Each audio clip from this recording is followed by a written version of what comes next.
ازيكم عاملين ايه؟ تعالوا مع بعض نعمل زبادي في البيت.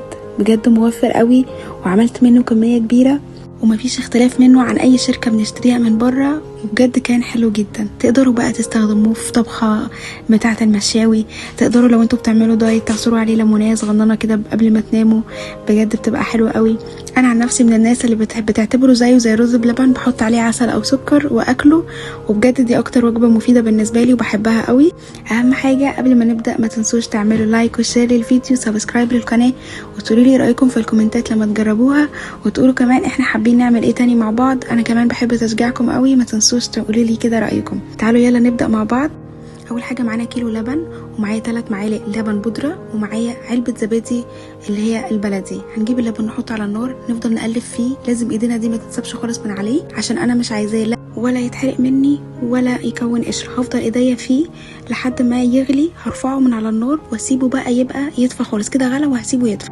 جبت الكبه حطيت فيها اللبن البودره وعلبه الزبادي البلدي، دي يعتبر الخميره بتاعه اللبن. انزل بيهم على كيلو اللبن وافضل اقلب كويس جدا.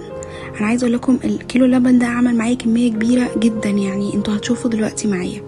هنفضل نقلب قوي قوي. وبعدين هنجيب بقى قوالب فخار، هنجيب اطباق الصيني بتاعتكم، عندكم علب بتاعه الزبادي برضو، تعملوا اللي انتوا عايزينه براحتكم. ده اللي كان متوفر عندي وانا حطيت فيه. هي كبيره قوي من جوه، يعني دول لو انا عملتهم في علب زبادي حقيقيه هتشيل كميه كبيره. بعد ما مليناهم هنغلفهم كويس قوي زي ما انتم شايفين. هنكون مشغلين الفرن حوالي بتاع 10 دقايق كده، يكون الفرن دافي. وبعدين هحط في الصينيه بتاعتي ديت ميه سخنه وهحطها في الفرن تقعد 4 ساعات، تطلع احطها في التلاجة 4 ساعات، واستحسن انها تبات ليله لحد ما يطلع معايا بالمنظر اللي انتوا شايفينه دوت. بجد كان حلو جدا، قوامه تحفه، طعمه زي بره بالظبط، مفيش اي اختلاف. يعني انا من الناس اللي بتحب الزبادي جدا، فما كانش عندي ان انا افكر ان انا اعمله في البيت، بس قلت اجرب. بصراحه عجبني قوي وحسيت ان مفيش اي اختلاف نهائي. فانتوا كمان لازم تجربوا وتقولوا لي رايكم في الكومنتات، وقولوا لي حابين نعمل ايه تاني مع بعض. بس كده انا خلصت. يا رب يكون الفيديو عجبكم، هستناكم تقولوا لي رايكم زي كل مره. متنسوش تعملوا لايك وشير للفيديو وسبسكرايب للقناه، وباي باي.